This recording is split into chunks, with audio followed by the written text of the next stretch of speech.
ইউনূস সরকারকে বলতে চাই যে বিগত 16 বছর এই দেশের মানুষ যে জুলুম নির্যাতনের শিকার হয়েছিল, 2000 মানুষের রক্তের উপরে আপনি ক্ষমতার চেয়ারে বসেছেন।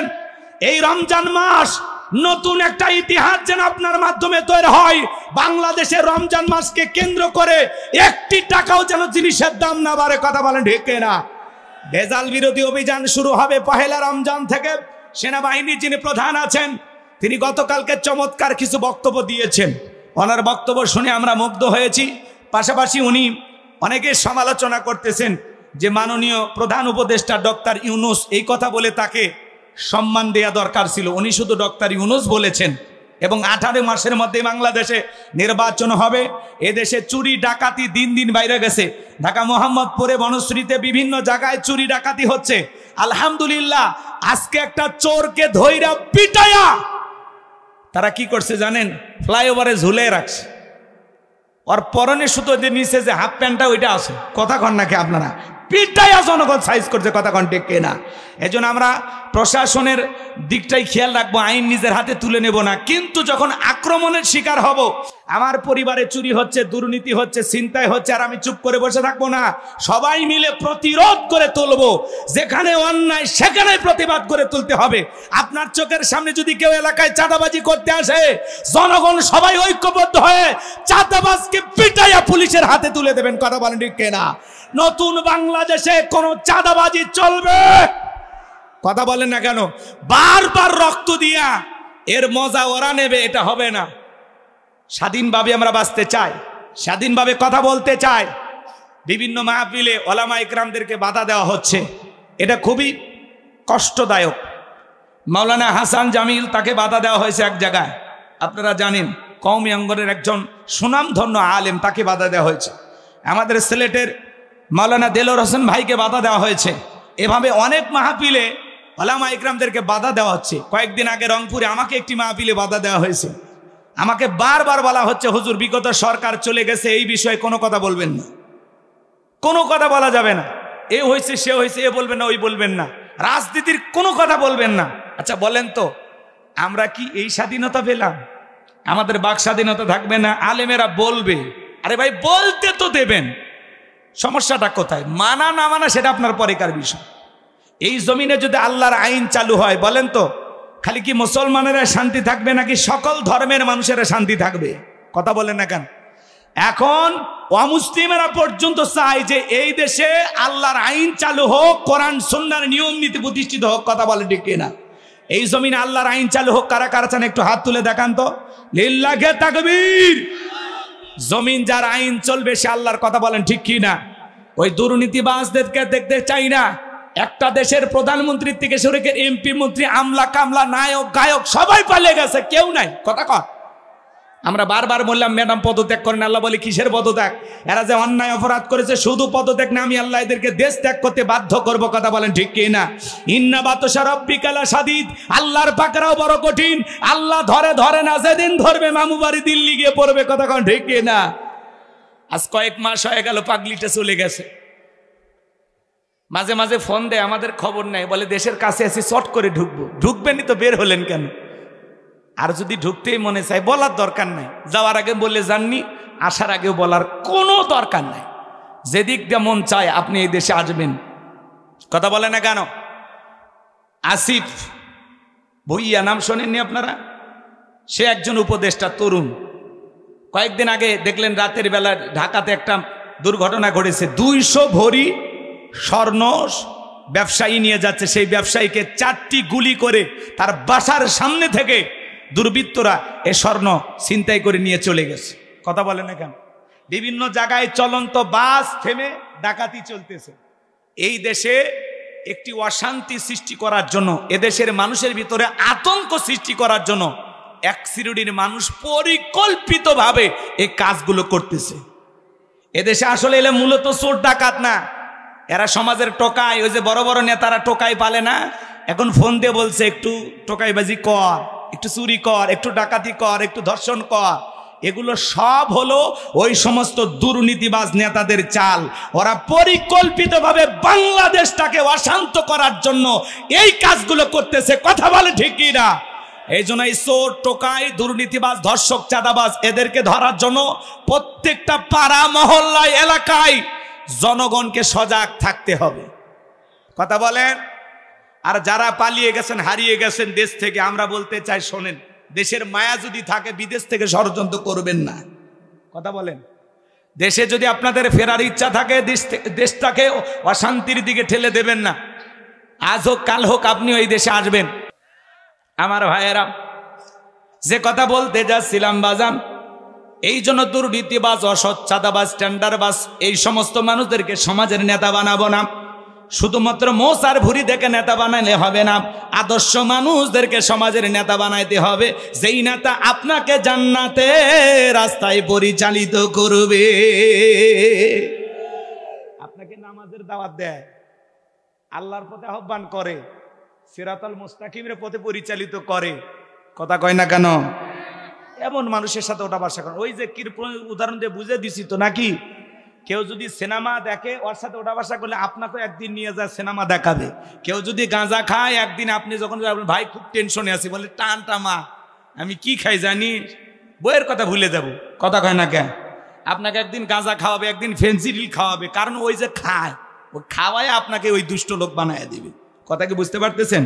এই জন্য আসুন আমরা একটু বন্ধুত্ব করার আগে হিসাব করে বন্ধুত্ব করব। দাড়িওয়ালা টুপিওয়ালা নামাজি নেককার আল্লাহওয়ালাদের সাথে বন্ধুত্ব করলে আপনি নিজেও আল্লাহওয়ালা হয়ে যাবেন। কখন যে আপনি পরিবর্তন হয়ে যাবেন আপনি বুঝতে পারবেন না। কথা কন নাকি আপনারা? এই যে আমরা হুজুর মানুষ চলাফেরা করি, আমাদের সাথে 2-4 জন চলাফেরা করে, আমাদের সাথে মিডিয়ার যারা কাজ করে দেখবেন চলতে চলতে ওরাও মুখে দাড়ি রাখছে। হুজুরের সাথে যায়, দাড়ি না থাকলে হয়। ড্রাইভারের মুখে দাড়ি নেই, হুজুরের সাথে ঘোরাফেরা করি, মুখে দাঁড়িয়ে রাখি। কথা কয় না কে? এই যে আস্তে আস্তে তাদের ভিতরে একটা পরিবর্তন আল্লাহ তাআলা করায়া দেয়। কথা কন, কথা কন, কথা কন। ওরাও মুখে দাঁড়িয়ে রাখে, ওরাও নামাজ পড়ে, আল্লাহ তাআলা পরিবর্তন করে দেয়। এজন্য সৎসঙ্গে স্বর্গবাস, অসৎসঙ্গে সর্বনাশ। বন্ধুত্ব করার আগে বুঝে শুনে বন্ধুত্ব করবেন। কোন গাজারু মাদারু জুয়ারু তাসারু সৎখোর ঘোষখোর এদের সাথে সম্পর্ক হবে না, বন্ধুত্ব হবে না। বন্ধুত্ব করব নামাজি নেককার আল্লাহওয়ালা দাড়িওয়ালা টুপিওয়ালা এদের সাথে। কথা কন, কথা ক্লিয়ার না ভেজাল আছে? মনে যান থাকে। এইবার ভাইয়েরা আমার, আমিরুল মুমিনিন হযরত ওমর চোখের পানি ছেড়ে দিয়া কান্না করেন আর ডেকে বলেন, আল্লাহ যতক্ষণ পর্যন্ত এই হত্যাকারীর বিচার না করতে পারবো ততক্ষণ পর্যন্ত আমি ওমর শান্ত হব না। সেনাবাহিনীর লোকদেরকে, প্রশাসনের লোকদেরকে চতুর্দিকে সরায় দিলেন, যাও তল্লাশি চালাও, যেভাবে হোক এই হত্যাকারীকে খুঁজে বের করতে হবে। কয়েকটা দিন অতিবাহিত হয়ে গেল, হত্যাকারী খুঁজে পাওয়া যায় না। কে এই বাচ্চাটাকে হত্যা করলো? হযরত ওমর ফারুক কোথাও যখন খুঁজে পায় না, ওই চিঠির ভিতরে 2টা কথা লেখা আছে। 1 নাম্বার হলো কোরআনুল কারীমের সূরা মায়েদার 44 নম্বর আয়াতের শেষের অংশ, ওয়ামাল্লাম ইয়াহকুম বিমা আনজালাল্লাহু ফাউলাইকা হুমুল কাফিরুন।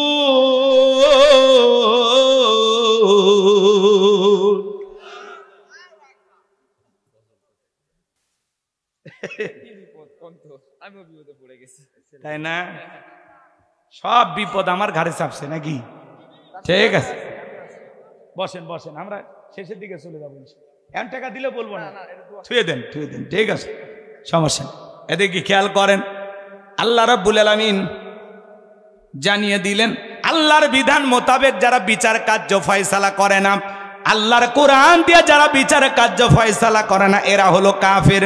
ওয়ামাল্লাম ইয়াহকুম বিমা আনজালাল্লাহু ফাউলাইকা হুমুজ জালিমুন।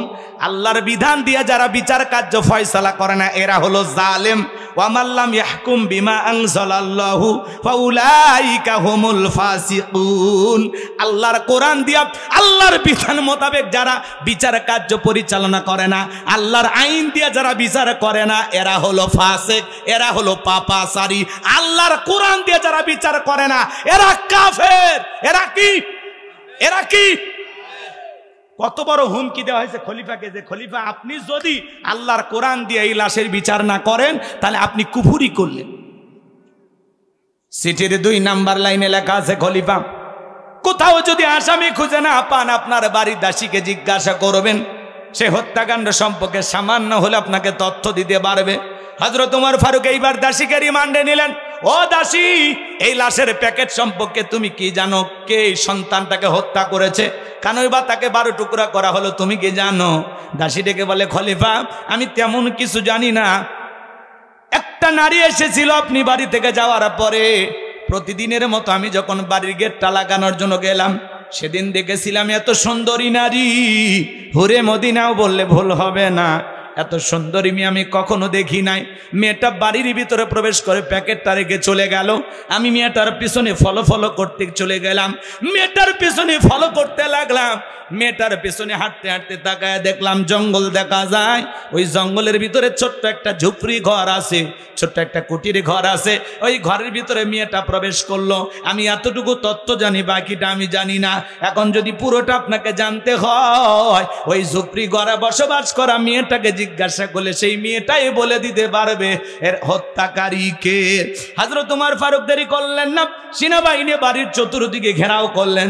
দরজায় ডাক দেয়, এ দরজা খোলো। ভিতর থেকে আওয়াজ আসে, আপনি কে? বলে, আমি খলিফাতুল মুসলিমিন আমিরুল মুমিনিন হযরত ওমর তোমার দরজায় দাঁড়িয়ে আছি, তুমি দরজা খুলে দাও। বৃদ্ধ মানুষ হযরত ওমরের নাম শোনার পরে কলিজায় পানি নাই, দরজা খুলে দিলেন। আমার ভাইয়েরা, মুরব্বির সাথে হযরত ওমর সালাম বিনিময় করলেন। জিজ্ঞাসা করেন, মুরব্বি বাড়িতে কে কে আছে? বলে, আমি আর আমার মা মরা একটা মেয়ে আছে। মেয়েকে ডাক দেন। মেয়েকে ডাক দেওয়া হলো। জিজ্ঞাসা করা হলো, মহিলা বলো তো এটা তোমার কে হয়? বলে, আমার বাবা। যেহেতু বাবা মেয়ের সম্পর্ক, ভদ্রলোক কোনো বাজে মন্তব্য করতে পারে না। হযরত ওমর ফারুক ডেকে বলে, নারী রে, তাড়াতাড়ি করে বলো আমার বাড়িতে প্যাকেটটা কে রেখেছে? এই সন্তানকে কেনই বা হত্যা করা হয়েছে? এই সন্তান কার? সমস্ত ঘটনা খুলে বলো। আমি ওমর এই হত্যাকাণ্ডের বিচার না করা পর্যন্ত শান্ত হতে পারবো না। বলেন আল্লাহু আকবার। লম্বা ঘটনা, রাত অনেক হয়ে গেছে, সমস্যা নাই না? কষ্ট হচ্ছে আপনাদের না? এখন শোনেন, মূল ঘটনা বলতে গেলে আরো আধা ঘন্টা ওয়াজ করা লাগবে। আমি আর এদিকে যেতে পারতেছি না, সংক্ষিপ্ত কথা বলে দিয়ে যায়। শোনেন, মেয়েটা ডেকে বলে, খলিফা, এদিক খেয়াল করে। মেয়েটা ডেকে বলে, খলিফা, এই রাজ্যের ভিতরে আমি যতটুকু জানি আপনি হলেন আমাদের খলিফা। ও খলিফা, এই হত্যাকাণ্ড কে করেছে সব আমি আপনাকে খুলে বলবো, আমি একটু মিথ্যা কথা বলবো না। ও খলিফা, এই পৃথিবীর জমিনে আমার 1 নাম্বার অপরাধ গরিবের ঘরে সুন্দরী মেয়ে জন্ম হওয়া, এটা আমার 1 নাম্বার অপরাধ। দেখবেন গরিবের ঘরে যদি সুন্দরী মেয়ে হয়, এলাকার দুষ্ট পোলাপান ইপটিজিং করে, বাঁকা নজরে তাকায়। কথা বলেন না কেন? এরকম হয় কিনা বলেন? গরিব মানুষ শাসন করতে পারে না, প্রতিবাদ করতে পারে না, এজন্য বকাটা ছেলেগুলো বাজে নজরে তাকায়, বাজে নজরে তাকায়। আমার মা বোন যারা শুনতেছেন, মা, আমার এক বন্ধু চাকরি করে একটি মাদ্রাসায়। ডেকে বলে, ভাই আমার, আমি হঠাৎ করে দেখলাম কিছু কলেজ যাওয়া মেয়ে, যতটুকু আমি জানি মেয়েগুলোর পরিচয়, মেয়েগুলো হলো হিন্দু। জিজ্ঞাসা করলাম, মা, তোমাদের ধর্মে বোরকা পরার নিয়ম তো আমরা যতটুকু জানি নাই, তাহলে তোমরা হিন্দু মেয়ে হয়ে কেন বোরকা পরতেছ? ডেকে বলে, হুজুর, আপনাকে তাহলে মনের দুঃখটা আমরা খুলেই বলি। আমরা যখন এই দিক দিয়ে কলেজে যাই, কিছু বকাটা ছেলেরা এই জায়গায় বসে থাকে, বাঁকা নজরে তাকায়, আজে বাজে কথা বলে, আমাদেরকে ইনসাল্ট করে, ঠাট্টা বিদ্রুপ করে, হাসি তামাশার চলে, অনেক বাজে বাজে কথা আমাদেরকে শোনায়। আমাদের হিন্দু ঘরে জন্ম হয়েছে, কথা সত্য, আমরা হিন্দু পরিবারের লোকজন, কথা সত্য, কিন্তু আল্লাহ তাআলা আমাদেরকে সুন্দর করে বানাইছে, এদের হাত থেকে তো বাঁচতে হবে। এই জন্য আমরা এই কৌশল অবলম্বন করে বোরকা পরে যখন 2-3 দিন এই দিক দিয়ে যায়, ওই বকাটা ছেলেগুলো প্রথম দিন বসে থেকে দ্বিতীয় দিন থেকে আর বসে থাকে না। তার মানে বোরকা পরে যদি মা বোনেরা চলাফেরা করে, দুষ্ট লোকেরা রাস্তায় চোখ খুলে বসে থাকবে। নারীরা যদি বেপরদায় চলাফেরা না করে, ওর দেখে স্বাদ মিটানোর জিনিস পাবে না। ও যে দেখবে, কি দেখবে? নারীরা সব বোরকা পরছে, আর দেখা যায়। এই জন্য মা বোনদেরকে বলো, মা, একটা হিন্দু মেয়ে বোরকা পরে তার সতীত্বের হেফাজত করতেছে, যারা তাতে বাঁকা চোখে আমার দিকে কেউ না তাকায়। কি বুঝলেন মা? কি বুঝলেন? তাহলে আপনাকে বোরকা পরে বাহিরে যাওয়ার দরকার আছে না নাই? আল্লাহ যেন মা বোনদের হেদায়েত দান করেন, জোরে বলেন আমিন। বউকে বোরকা পরাবেন, পর্দা করাবেন, আপনার দায়িত্ব আছে। খেলায় খেলায় সময় নষ্ট করবেন না। আপনার বউয়ের ইজ্জতের জিম্মাদার আপনি। আপনার দায়িত্ব আপনার বউকে পর্দায় রাখা। তার পা থেকে মাথা পর্যন্ত সম্পূর্ণ দায়িত্ব আপনার। আপনার বউকে যদি বেপরদায় 10,000 পুরুষ মানুষ দেখে, এর যা গুনাহ আপনার আমলনামায় লেখা হবে। কথা বলে ঠিক কিনা? আপনার বউকে যদি বেপরদায় 10 লাখ মানুষ দেখে, এর গুনার ভার আপনাকে বহন করতে হবে। আমি চাই আমার বউকে বেপরদায় একজন পুরুষও যেন না দেখে। কথা বলেন ঠিক কিনা? কি রাজি আছেন? আল্লাহ যেন আমাদের হেদায়েত দান করেন। একটু জোরে বলেন আমিন। আমার ভাইয়েরা, মেয়েটা ডেকে বলে, খলিফা গরিবের ঘরে আমি সুন্দরী, মেয়েটা আমার 1 নাম্বার অপরাধ। ও খলিফা, আমি প্রতিদিন যখন জঙ্গলে খড়কুটো আনতে যাইতাম, খড়ি লাকড়ি সংগ্রহ করতে যাইতাম, ওই ছেলেরা মাঝে মাঝে দেখতো আমাকে, বাঁকা চোখে তাকাইতো, আজে বাজে কথা বলতো, আমি কোনো কিছু মনে নিতাম না। আমি খড়ি নিয়ে আসতাম, প্রতিদিন খড়ি নিয়ে আসতাম। হঠাৎ করে একদিন ওই ছেলেগুলো ওত পেতে লুকিয়েছিল, আমি জানতাম না। ওরা পশুর মতো আমার শরীরের ওপরে ঝাঁপিয়ে পড়ল, ওরা আমার সতীত্ব নষ্ট করলো। আমি বাড়িতে ফিরে আসলাম, মনে দুঃখ, কষ্ট, রাগ, ক্ষোভ, ঘৃণা নিয়ে আমি বাহিরে বের হতে পারলাম না। আস্তে আস্তে আমি বুঝতে পারলাম আমি গর্ভবতী হয়েছি। সন্তানটা পেটের ভিতরে আস্তে আস্তে বড় হতে লাগলো। একটা সময় আমি সন্তানটাকে প্রসব করলাম, সন্তানের মা আমি হলাম। সন্তান যখন কিছুদিন বয়স হয়ে গেল, এমন একটা অবস্থা হয়ে গেছে, আমার বাবাও বৃদ্ধ মানুষ, বাহিরে যেতে পারে না, কোনো খাবারের ব্যবস্থা নাই, আমার স্তনের দুধ পর্যন্ত শুকিয়ে গেছে। সন্তানকে কি খাওয়াবো? সন্তান যখন চিল্লা পাল্লা করতেছে, এত কান্না করতেছে, সন্তানের কান্না আমার আর সহ্য হলো না। আমি মানসিকভাবে পাগল হয়ে গেলাম। হাতের কাছে ধারালো একটা অস্ত্র দিয়া কোপাইতে কোপাইতে সন্তানটা কখন যে 12 টুকরো করে ফেলেছে আমি নিজেও জানি না। কিছুক্ষণ পরে তাকায় দেখি চোখের সামনে দিয়ে রক্ত গড়ে গড়ে যাইতেছে। হাতের দিকে তাকায় দেখি আমার সন্তানকে আমি নিজের হাতে হত্যা করেছি। ও খলিফা, আমি তখন বুঝতে পারলাম ওরা আমাকে ধর্ষণ করেছে, যার কারণে আমরা অপরাধ করেছি। সন্তানটাকে জন্ম দিয়েছি, এই সন্তানটার তো কোনো অপরাধ ছিল না, তাকে হত্যা করে আমি অনেক বড় একটা অপরাধ করলাম। তখন আমার বিবেক জাগ্রত হয়ে গেল। পরকালে আল্লাহর আদালতে আমার বিচার হয়ে গেলে জাহান্নাম ছাড়া কোনো উপায় হবে না। ও খলিফা, আমি চাই আমার এই হত্যাকাণ্ডের বিচার দুনিয়াতে হোক, যারা আমাকে ধর্ষণ করেছে তারও বিচার দুনিয়ার আদালতে হোক। যাই হোক বাজান, এখানে আরো কথা আছে, আমি আর সামনের দিকে নেব না। আল্লাহর কোরআন মোতাবেক বিচার করা হয়েছে। এই জমিনে যদি আল্লাহর বিধান মোতাবেক বিচার করা হয়, চুরি, ধর্ষণ, টেন্ডারবাজি, খুন সব বন্ধ হয়ে যাবে। আল্লাহর কোরআন আইন দিয়েছেন, ওয়াসসারিকু ওয়াসসারিকাতু ফাকতুউ আইদিয়াহুমা জাযাম বিমা কাসাবা নাকালাম মিনাল্লাহ। সূরা মায়েদার 38 নম্বর আয়াতে আল্লাহ 1500 বছর আগে আইন দিয়েছেন, চোর পুরুষ হোক আর নারী হোক, আল্লাহর বিধান, আল্লাহর ফয়সালা। একটা চোরের হাত যদি কেটে দেওয়া হয়, বাইতুল মুকাররমের সামনে নিয়ে এসে মিডিয়ার মাধ্যমে প্রচার করা হয়, বাংলাদেশের সমস্ত চোরেরা তওবা করে আল্লাহর ওলি হয়ে যাবে। জিনাকারী নারী পুরুষের বিচার আল্লাহর কোরআন দিয়ে যদি করা হয়, বাংলাদেশে আল্লাহর আইন দিয়ে একটা জিনাকারী নারী পুরুষের বিচার করা হলে, এই ভিডিও মিডিয়াতে প্রচার করা হলে, যুবকেরা বাঁকা চোখে তাকানোর দূরের কথা, ইফটিজিং দূরের কথা, মাঝে মাঝে যুবকদের স্বপ্নদোষ বন্ধ হয়ে যেত। আল্লাহর আইন ছাড়া এই জমিনের শান্তি আসবে না। আল্লাহর আইন কারা কারা চান শেষবারের মতো হাত তুলে দেখান। আল্লাহ এই জমিনকে কোরআন আর ইসলামের জন্য কবুল করে নেন, জোরে বলেন আমিন।